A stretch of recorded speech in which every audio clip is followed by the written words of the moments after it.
nichukue nafasi hii kuwatakia Watanzania na watu wote kwamba ni vizuri kila mtu ajue, ukipewa nafasi ni vizuri kuitumia vizuri. Nafasi ni kitu cha maana. Kila mmoja aone umuhimu wa kutumia nafasi yake kwenda kumchagua kiongozi ambaye anaona anamtaka kwa ajili ya kuiongoza nchi yetu ya Tanzania.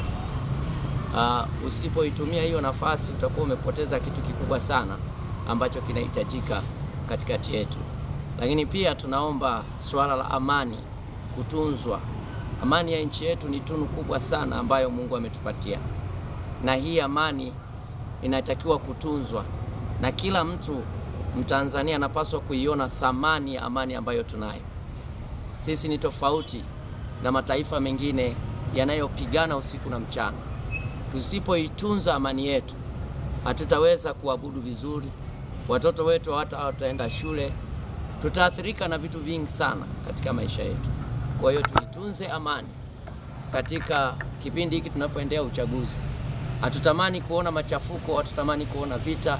Tunatamani kuona watu wataenda kuchagua viongozi wao, lakini kwa amani na utulivu.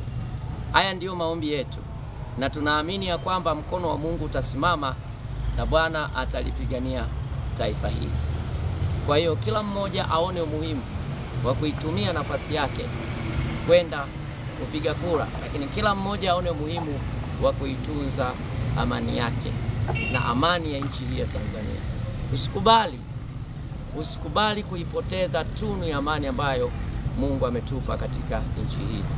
Ninaliombea taifa letu baraka, na hasa katika uchaguzi huu tunaoendea wa Oktoba 29.